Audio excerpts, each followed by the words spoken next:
everybody. I'm Sayukta, your host for today's live from All About Skin Wellbeing team. And I'm sure all of you must be keeping good health. Today, we are going to discuss about our skin health with focus on urticaria or hives, which we or our near and dear ones would have encountered at some time in our lives. Urticaria is characterized by round rash on the skin that itch a lot. It may be due to the chemicals in certain food items, allergy to certain medication, insect stings, sunlight, and sometimes the cause is even unknown. As per study published in Indian Journal of Dermatology, Venereology, and Leprosy, more than one-fifth of the population suffer urticaria at one time. 60% of patients are in the age group of 20 to 40 years. Incidences are higher in older age groups. Urticaria is classified as acute and chronic, but the most important part is not to ignore it, and doing self-medication can actually worsen its symptoms. Consult your nearby qualified skin specialist immediately for an early relief. In today's digital world, it's always a boon or blessing if we can get to hear from an expert dermatologist online about urticaria and its types, how we can prevent it, the kind of test required for its diagnosis, the right treatment and management approach for an early relief. So today we have with us dermatologist Dr. Rashmi Rastogi live from Kanpur, who will educate us more about urticaria and its management. Dr. Rashmi Rastogi is MBBS, MD, DDBL dermatologist, Fortune Skin Clinic, Fortune Hospital, Shadanagar, Kanpur. A very, very warm welcome to you, Dr. Rashmi Rastogi. Thank you so much. And as we said, urticaria is very common. हमारी society में तो कहते भी हैं कि urticaria किसी ना किसी को कभी ना कभी जरूर होता है. तो सबसे पहले हम यही जानना चाहेंगे, डॉक्टर शुरुआत यहीं से करना चाहेंगे, urticaria है क्या? अर्टिकेरिया जो रेड रेज्ड बम्प्स हमें कई बार एक्सपीरियंस होते हैं, हमने में से सभी ने कभी ना कभी एक्सपीरियंस किया होगा. रेड रेज्ड बम्प्स, इचिंग, जैसे कि मॉस्किटो बाइट या एंट बाइट या किसी ने बी बाइट में भी रेड रेज्ड इची बम्प्स, उनको अर्टिकेरिया कहते हैं. और ये अपने आप होते हैं और थोड़ा सा ये टेंडर भी होते हैं, पेनफुल होते हैं, पेनफुल टू टच होते हैं. And whenever we they resolve automatically, they themselves settle down. This is called as urticaria. When it becomes severe, it might appear as patchy lesions, and they might coalesce together to form a big broad layer of red raised wheal. In our language we call it pitti uchhalna ya dhappad hona, and everybody understand that it is of an allergic nature. Okay, so it is a kind of skin allergy, right? Yeah. Okay. Now we would also like to know, doctor, that what may cause urticaria? क्यों urticaria होता है?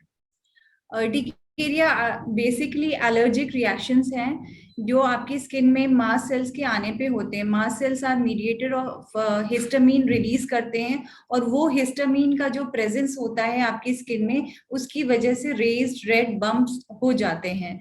Any kind of allergy that your skin is experiencing, sometimes you have a allergic food like nuts हैं, peanuts हैं, eggs है, shellfish है, you start having allergy. Or any kind of drugs, like if you take a painkiller or any you are sensitive to that drug, ACE inhibitors, any kind of like opioids, any ACE inhibitors, these can cause a allergic reaction in your skin. So this allergy, and sometimes we can see because of sunlight, because of heat, because of cold, because of pressure. कुछ लोग को belt side में होता है, क्योंकि pressure से वहां पे कंस्ट्रिक्शन रिंग बनती है, उसमें अर्टिकेरियल पैचेस हो जाते हैं. तो there are lot of factors. पसीने से होता है, स्वेट अर्टिकेरिया होता है, स्वेट की वजह से होता है. कई बार इमोशनल स्ट्रेस है, कोलिनर्जिक अर्टिकेरिया हो जाता है, जहां पे आपका कोर बॉडी टेम्परेचर रेज हो जाता है, उसकी वजह से भी अर्टिकेरिया हो सकता है. So there can be n number of causes responsible for urticaria. We would also like to understand, doctor, that how serious can it become? क्या ये life threatening हो सकता है? क्योंकि आपने कहा कि ये दिखता है और फिर ये एकदम से ऐसा लगता है कि गायब भी हो गया है. तो क्यों इसे seriously लेने की जरूरत है? सीरियसली तब लेने की जरूरत है when it involves a larger surface area, your skin is very much inflame, too much itchy, then you are very, your all sympathetic system या emergency hormones are on race. Otherwise जो skin में दिख रहा है वो mucosal layer में भी हो सकता है, आपकी टंग में हो सकता है एडिमा, आपके रेस्पिरेटरी ट्रैक्ट में हो सकता है एडिमा, तो आपको difficulty in swallowing, difficulty in breathing हो सकती है। That is always a life threatening thing, उसको एंजियोएडिमा कहते हैं। जब अर्टिकेरिया, नॉर्मली आपके स्किन लेयर्स में there is a fluid collection, when the fluid comes deeper down in dermis, जब सबक्यूटेनियस टिश्यू में होता है, तब आपने देखा होगा कि कई लोगों के अपर लिप्स स्वेल कर जाते हैं, लोअर लिप्स स्वेल कर जाते हैं, या जेनाइटिलिया स्वेल कर जाता है, that is angioedema. Then when the deeper layers start getting involved, then you can also have a breathing difficulty, that it can be life threatening. So don't take it lightly, and don't take it like it always resolves, so this time also it will resolve. You get yourself treated for that. और ऐसा भी And आपने जिस तरह से कहा कि बहुत सारे रीजंस हो सकते हैं जिसके चलते अर्टिकेरिया हो या अर्टिकेरिया ट्रिगर हो, इसलिए वो रीजन, वो कॉज जानना भी जरूरी है। और इसके लिए बहुत जरूरी है कि अगर हमें अर्टिकेरियल रैशेस हैं तो हम एक डॉक्टर से संपर्क करें।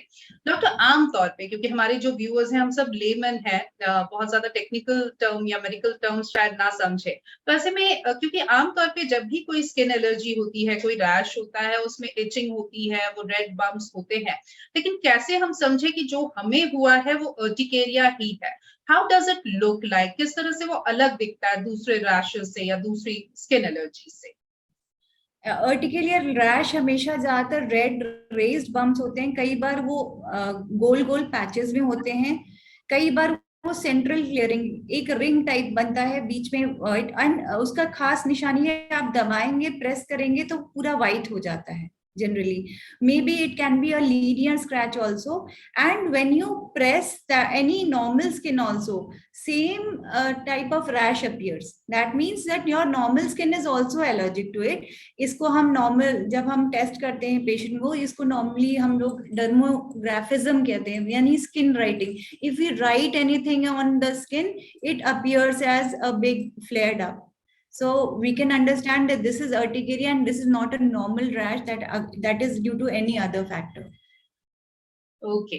और चूंकि हम अर्टिकेरिया पे बात कर रहे हैं और इनिशियली हमने कहा भी कि अर्टिकेरिया अक्यूट एंड क्रॉनिक दोनों हो सकता है, तो किस तरह से हम इसे बाइफरकेट कर सकते हैं डॉक्टर? अक्यूट अर्टिकेरिया क्या है, क्रॉनिक अर्टिकेरिया क्या है? Acute urticaria when the duration is less than 6 weeks, that your episode didn't last for more than 6 weeks. It is an episodic event. Maybe you have it every day, maybe you have it in a week, but this does not stays longer than 6 weeks. After 6 weeks it gets resolved, then we label it as acute urticaria. When it becomes chronic, that is a recurrent urticaria, even after 6 weeks, we expect a resolution after 6 weeks, and still it doesn't resolve, then we label it as a chronic urticaria.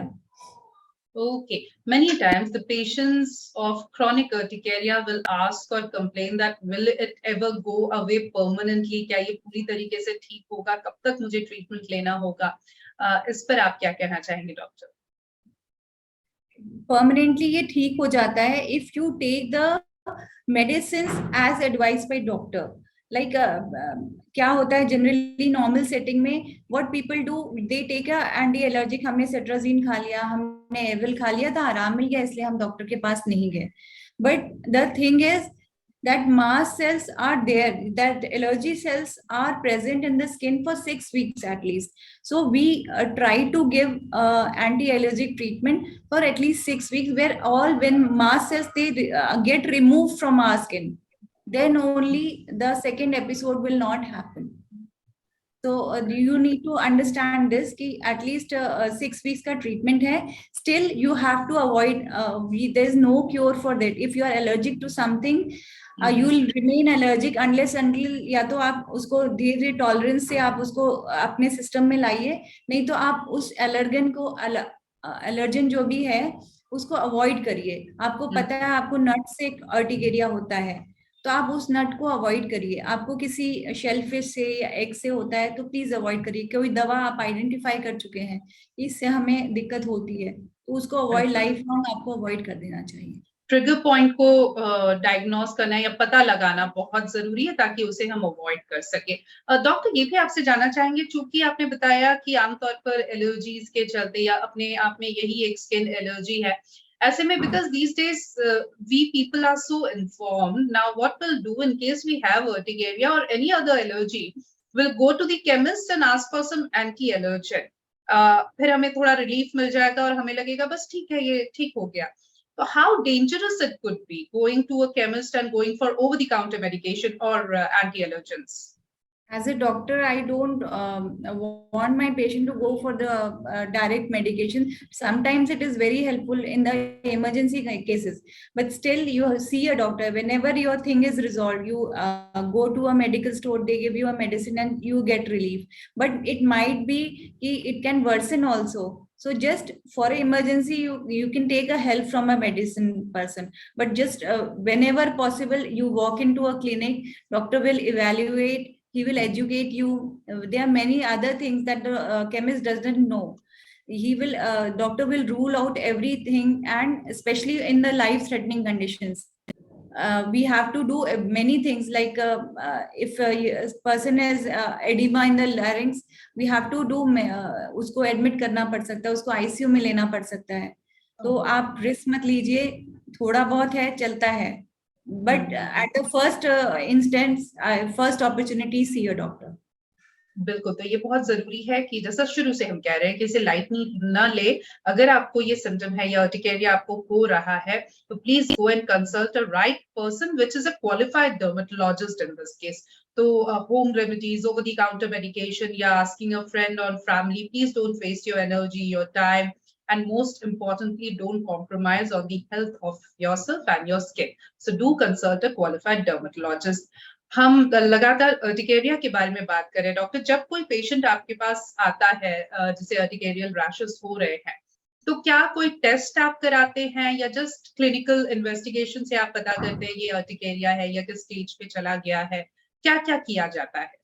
Urticaria का देखिए, acute urticaria का कोई physical as such कोई हम लोग test नहीं कराते हैं। हम लोग डर्मेटोग्राफिज्म जरूर करते हैं कि अर्टिकेरिया है कि नहीं है, और कई बार वो डर्मेटोग्राफिज्म यानी स्किन राइटिंग हम स्ट्रोक करते हैं पेशेंट की स्किन को, नॉर्मल स्किन को, तो अर्टिकेरियल रैश बिल्कुल वैसा ही आ जाता है। पर कई बार पेशेंट दवा लेके आता है तो वो पॉसिबल नहीं होता। तो हम अर्टिकेरिया के जितने भी पॉसिबल कारण हैं उनको रूल आउट करने के लिए कुछ जांचें कराते हैं, जैसे थायराइड हार्मोन में थायराइड हार्मोन की टेस्ट हैं, अपर रेस्पिरेटरी ट्रैक्ट इन्फेक्शंस हैं, एंड उसके बाद लोअर यूटीआईज हैं, इसकी वजह से ट्यूबरकुलोसिस है। ये सारे टेस्ट हम रूल आउट करते हैं, क्योंकि even if there is a cavity or carious tooth, it can result in your increase sensitivity to skin and urticarial rash is there. So we get your stool examination done, we get your CBC done, we get your IgE levels done, and if we in a case of chronic urticaria, we would like to do a autologous serum skin test, which is very diagnostic. Right. तो ये वो test है जो doctor suggest करते हैं, उसके बाद ये किए जाते हैं। Now many times what people do these days, specially because allergy tests are very much in trend, they will go themselves to any lab and get the test done. उसके बाद हम डॉक्टर के पास जाते हैं और बताते हैं कि टेस्ट रिजल्ट में we are allergic to these 50 items. तो आई एम श्योर आपके पास भी ऐसे पेशेंट्स आते हैं जो खुद से एलर्जी टेस्ट करके आपके पास आते हैं। उनके लिए आप क्या कहना चाहेंगे डॉक्टर? क्या ये ओके प्रैक्टिस है और ऐसा करने का कोई फायदा है या नहीं है? बहुत सारे पेशेंट ये रिक्वेस्ट करते हैं, मैडम प्लीज एलर्जी टेस्ट करा लीजिए, but that is not very very fruitful. बस वो पेशेंट के सेटिस्फेक्शन लेवल के लिए करते हैं। I have not found any allergen specific, any new allergen that patient does not suspect to be coming in your allergy test. But still, if you have satisfaction, you get it done. एक बार mind में आपका हट जाता है तो you get more compliant towards our treatment. हमारा treatment भी आप अच्छे से लेते हो। आपको शक है, आप treatment कराओ, पर इलाज वैसे ही रहता है। आपको वो एलर्जेंट को अवॉइड करना ही पड़ेगा। आपको पता चल गया है, and there is a lot of things, कई बार सेंसिटिविटी बहुत सारी चीजों से आती है जिनको आप अवॉइड भी नहीं कर सकते हैं। जैसे सनलाइट है, तो you can not avoid sunlight, you can not avoid heat or cold, you can just prevent it कि बहुत थोड़ा बहुत अपना आसपास का एनवायरनमेंट आप सही रख पाओ। और ये सब सनलाइट एलर्जेन मोस्टली ईटेबल्स होते हैं जो टेस्ट होते हैं, उसमें ईटेबल्स या पॉलेंस या ग्रास टेस्ट होते हैं। फिजिकल अर्टिकेरिया या एनवायरमेंटल एजेंट का अर्टिकेरिया वो कभी डायग्नोज नहीं हो सकता। आप खुद समझ जाते हो कि आपको इससे एलर्जी है, आप ये करा दो। बिल्कुल। कई बार हमें पता रहता है maybe I am allergic to eggs और कैश्यूज और अदर नट्स एटसेट्रा, तो हम उसे अवॉइड कर सकते हैं। कई बार जिन्हें अब तक इन चीजों से किसी तरह की एलर्जी नहीं थी एंड सडनली उन्होंने देखा कि हम एग खा रहे हैं तो हमें अर्टिकेरिया हो रहा है, एक पैटर्न नोटिस किया। तो ऐसे में क्या डॉक्टर को एक डायरी मेंटेन करना, या मतलब कई बार होता है ना कि हमें 2-3 बार हो गया लेकिन जब तक हम डॉक्टर के पास पहुंचे हम भूल गए कि तब हमने क्या एनालाइज किया था। तो इस तरह से आप कुछ सजेस्ट करते हैं कि हम इसे नोट करके रख सके ताकि हम डॉक्टर से शेयर कर सके? जी बिल्कुल, आपको जब भी याद आए कि आपको कब हुआ था, तो वी ऑलवेज से कि आप रिकॉल करिए कि उन इवेंट्स, वो कोई ऐसा रेपिटेटिव इवेंट हो रहा हो कि आपने कुछ खाया उसकी वजह से ऐसा हो, कोई मसाला, कोई नई जगह से आपने फूड ऑर्डर किया हो, या किसी किसी के घर गए हो सकता है उसके यहाँ का फूड आपको एलर्जी कर रहा हो, उसके यहाँ कोई प्लांट हो जिससे आपको एलर्जी हो रही हो। So you have to recall every time if you have a urticarial attack, you just try to recall the previous day event कि क्या क्या आपने खाया था, कहाँ गए थे, क्या आपने लगाया था अपने स्किन में। आपको धीरे धीरे आपको क्लू मिलने लगेगा कि हमको इस चीज से दिक्कत होती है, तो we can get it treated better because there is everything is symptomatic treatment which is available here. And the main reason of urticaria we have to avoid it if you get it. और अगर आप नहीं पता कर पा रहे तो एक तरीका और है कि आप उसको फिर आप एनालाइज विड्रॉ कर करके भी कर सकते हैं। Either you take all the things and start withdrawing one by one, then you can pick out कि इससे हमें दिक्कत हो रही है, और you include one by one, एक एक चीज करके चीजें आप अपनी लाइफस्टाइल की सारी हटा दीजिए, फिर एक एक करके वापस लीजिए, तो आपको समझ में आएगा कि हमको इस चीज से दिक्कत हो रही थी। जब हमने ये वाला शुरू कर दिया तो दिक्कत हमारी बढ़ गई, या विड्रॉ करके आप पता कर सकते हैं। फेयर इनफ, तो ये बिल्कुल प्रैक्टिस की जा सकती है। डॉक्टर, इनिशियली आपने बताया कि स्ट्रेस की वजह से भी अर्टिकेरिया हो सकता है, तो कैसे स्ट्रेस की वजह से अर्टिकेरिया होता है? प्लस मुझे लगता है कि स्ट्रेस अर्टिकेरिया को एग्रीवेट भी करता होगा, क्योंकि अगर स्ट्रेस की वजह से अर्टिकेरिया हो रहा है तो अर्टिकेरिया की वजह से स्ट्रेस भी हो रहा है, तो एक विशियस साइकिल सा बन जाता है। So please shed some more light over it, doctor. Actually, stress causes a lot of hormonal issues. Like you have the basic happy hormone level goes down, cortisol level down चले आते हैं, तो आप कभी भी बहुत प्रोन होते हैं एलर्जिक रिएक्शन के। तो स्ट्रेस उसकी वजह से आपको, अगर स्ट्रेस है तो हार्मोन लेवल गड़बड़ आएंगे and you land up in urticarial event. यही फिनोमेना हमने देखा कि महिलाओं में ही ज्यादा पाया जाता है, फीमेल्स में अर्टिकेरिया का इवेंट ज्यादा होता है। तो हमने पाया कि उनका स्ट्रेस लेवल और हार्मोन लेवल थोड़ा डिफरेंट होता है इससे, इसलिए अर्टिकेरिया उनमें ज्यादा पाया जाता है। Okay. Doctor, many times patient will complain that their urticaria get worse during night. जब वो सोने जाते हैं तब बहुत ज्यादा urticarial attacks होते हैं। इसके पीछे का क्या रीजन हो सकता है? अर्टिकेरिया वर्सन नाइट में ऐसा होता नहीं है जनरली, बिकॉज नाइट में इचिंग के कॉजेज अलग होते हैं।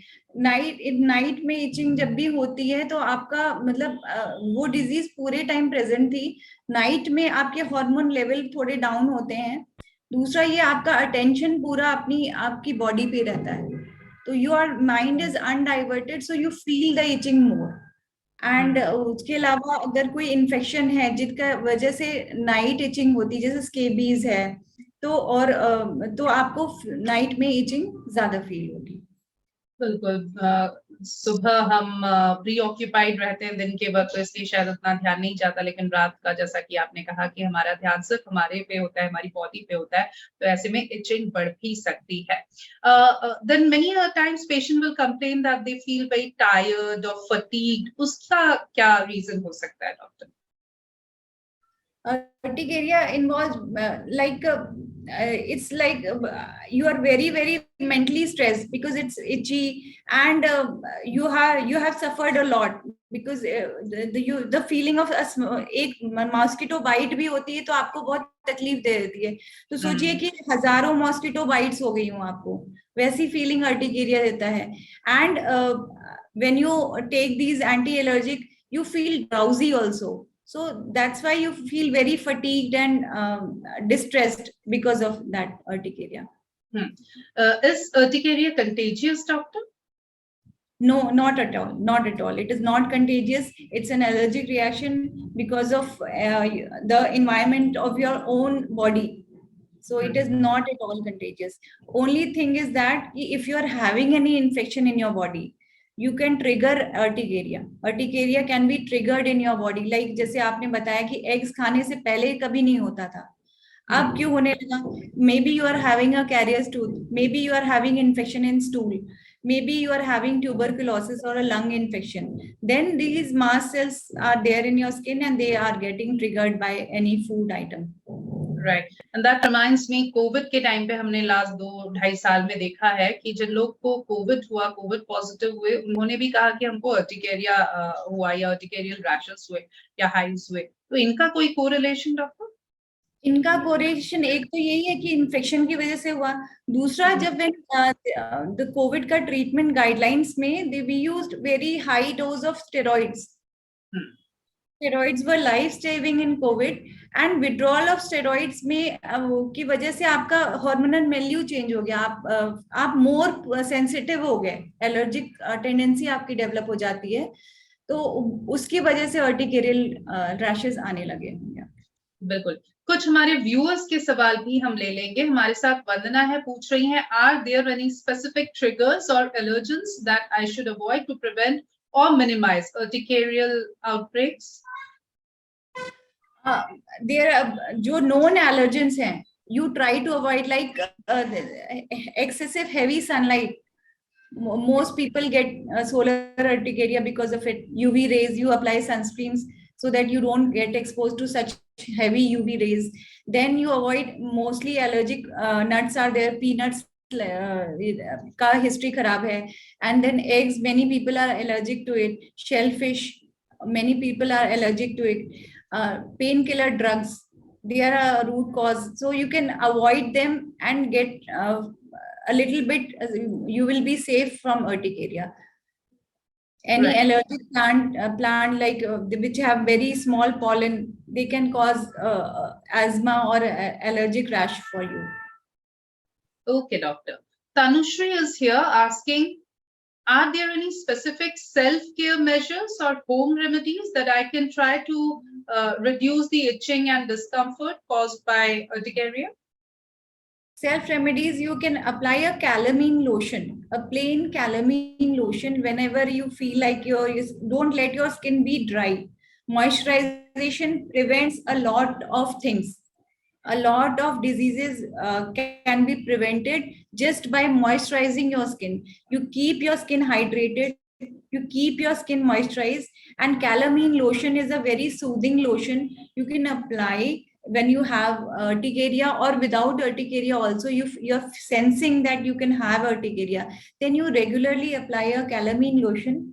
And on having urticaria, you can take a small you keep a pack of antihistaminic like cetirizine, etc., and you can take it safely. Cetirizine is a very safe drug, except from it is a little bit sedating.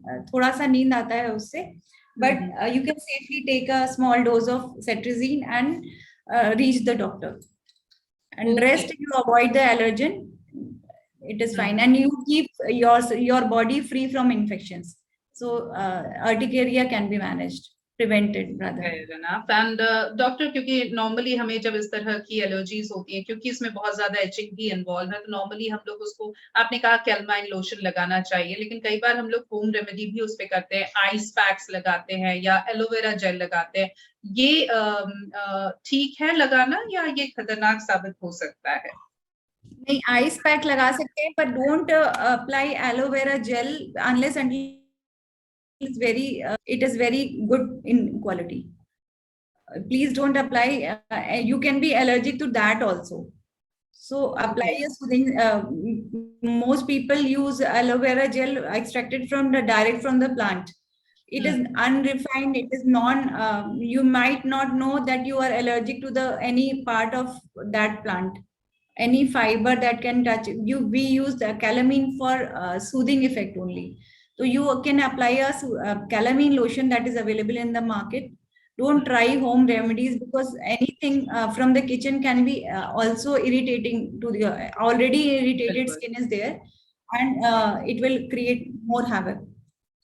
बिल्कुल, जब हमें already allergy, हम कह रहे हैं कि allergy की वजह से हो सकता है हम एलोवेरा से ही एलर्जिक हैं, और जैसा डॉक्टर ने कहा वो प्रोसेस नहीं होते, रिफाइन नहीं होते, तो कई बार वो इरिटेट करते हैं हमारे स्किन को एंड एग्रीवेट कर सकते हैं हमारे अर्टिकेरियल रैशेस को। ना डॉक्टर, कंट्रोल कंडीशंस में तो हम अपने खाने पीने का ध्यान रख सकते हैं। हम एक जैसा कि आपने कहा कि हम एक पैटर्न फॉलो कर सकते हैं कि एग खाने से हमें हुआ था क्या, सी फिश खाने से हुआ था क्या, इस तरह की चीजें हम कर सकते हैं। बट कई बार जब हम बाहर रहते हैं, हमारी सिचुएशन हमारे हाथों में नहीं होती, या हम पैक्ड फूड आइटम्स खाते हैं, तो उनमें हम किन चीजों का ध्यान रखें, क्या चीजें हम अवॉइड कर सकते हैं? कई बार लोग चाइनीज खाते हैं या आइसक्रीम्स या बहुत सारी चीजें जिनके चलते भी उनको एलर्जी होती है, किन चीजों का ध्यान हम तब रख सकते हैं? देखिए, पैक्ड फूड में भी फूड एडिटिव्स, फूड कलरेंट्स, ऐसे फूड जो ज्यादा प्रोसेस ना हो, बहुत हाईली कलरफुल फूड या बहुत ज्यादा प्रोसेस फूड हो, उनको अवॉइड करिए। एंड आप बाहर हैं, आप कंट्रोल नहीं कर सकते, आप एंटी एलर्जिक अपने साथ रखिए, और ट्राई टू अवॉइड जो आपको पता है कि जो एलर्जी कर सकते हैं। Don't have sea food too much, और either too packed sea food और लाइक दिस एक्सपेरिमेंटल थिंग्स कम करिए, तो आपको ये रिस्क कम होगा। Otherwise you can try, but be cautious, see the label. जो भी चीजें हैं जो आप खा रहे हैं, एटलीस्ट उनका लेबल पढ़िए, उनका एक्सपायरी डेट पढ़िए। You see if there is any preservative or any food additive, any colourant given, वो ज्यादातर एलर्जिक कर सकते हैं, वही मेन कॉज हो सकते हैं। फूड आइटम्स उतना नहीं करेंगे अनलेस अनटिल सी फिश, सी फूड है, वो बहुत सारे लोग आयोडीन एंड उसके कंटेंट से एलर्जिक होते हैं, तो you can safely have it. अगर किसी वजह से आप नहीं अवॉइड कर सकते, तो take a antihistaminic with you, कि ऐसा कुछ हो तो हमारे पास तैयारी हो कि आप बाहर आप परेशान ना हो। बिल्कुल।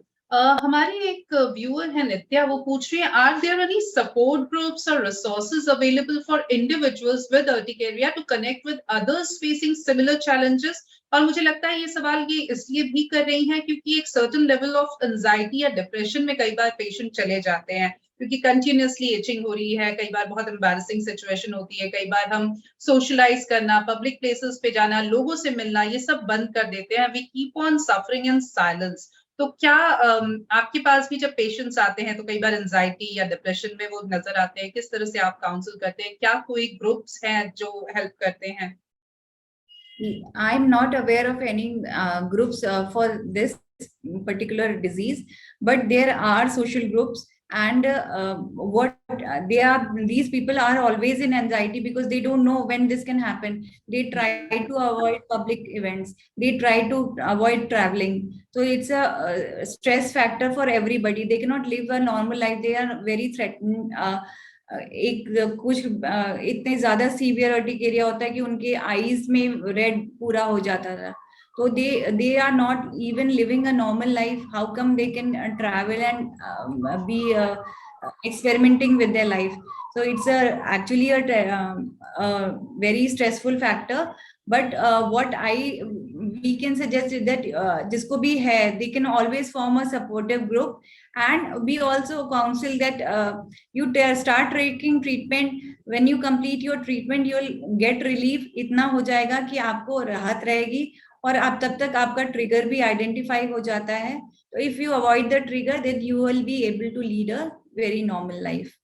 इसीलिए अगर अर्टिकेरियल रैशेस हो रहे हैं तो प्लीज एक क्वालिफाइड डर्मेटोलॉजिस्ट से मिलिए. कई बार हम बहुत सारा अपना वर्क जो है होम रेमेडीज में या फ्रेंड या फैमिली से सजेशन लेने में या ओवर द काउंटर ट्रीटमेंट में, इन सब में जाया कर देते हैं. इन्फ्लुएंसर्स से हम इन्फ्लुएंस हो जाते हैं और ऐसे में बहुत सारा वक्त हमारा जाया होता है, हमारा पैसा जाया होता है, हमारी हेल्थ कॉम्प्रोमाइज होती है. तो प्लीज सबसे पहले एक डॉक्टर को, एक क्वालिफाइड डर्मेटोलॉजिस्ट को दिखाइए. ट्रीटमेंट ऑप्शंस क्या क्या है डॉक्टर?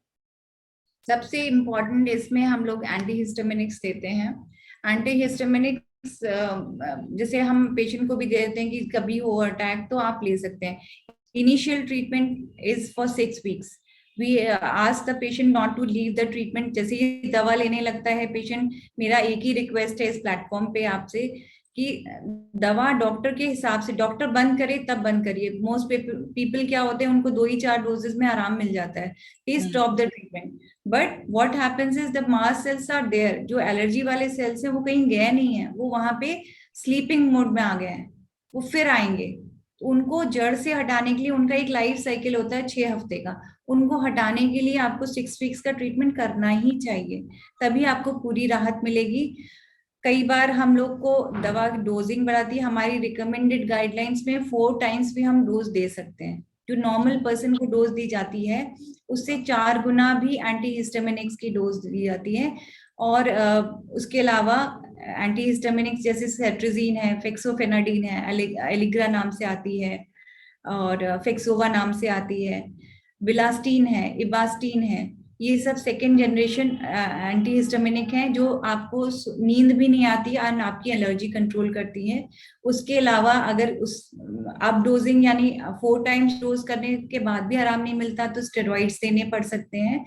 स्टेरॉइड से जैसे ही कंट्रोल होता है 1 हफ्ते में हम लोग फिर विड्रॉल करना शुरू करते हैं. कई बार स्टेरॉइड से भी काम नहीं चलता है, तब फिर इम्यूनोसप्रेसेंट्स का रोल आता है जिनमें साइक्लोस्पोरिन्स होते हैं, मेथोट्रिक्सेट है, उसके अलावा डैप्सोन है, क्लोरोक्विन है.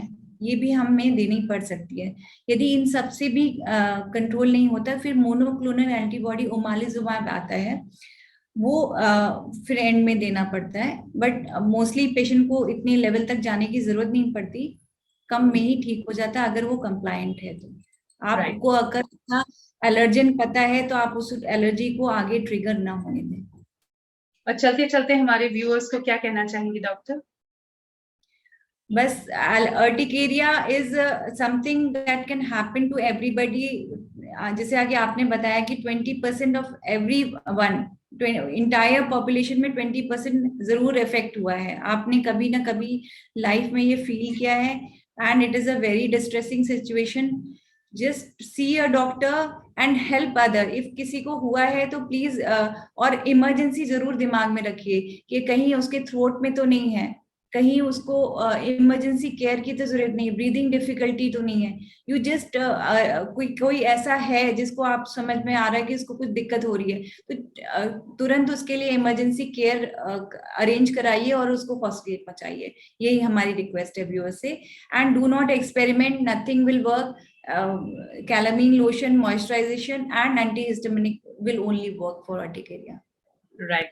Thank you so very much doctor Rashmi Rastogi. बहुत अच्छी बातचीत डॉक्टर आपसे हुई, बहुत ही इंफॉर्मेटिव ये सेशन रहा और डेफिनेटली ये भी हमें समझ में आ गया कि self medication, over the counter medication कितना खतरनाक हो सकता है. So thank you so very much once again. Thank you. And the viewers, thank you for your active participation in today's session. For latest updates on how to keep your skin healthy, do like and follow our FB page all about skin well-being. We are also available on YouTube, Twitter, and Instagram. Thank you. Have a good day ahead. Goodbye.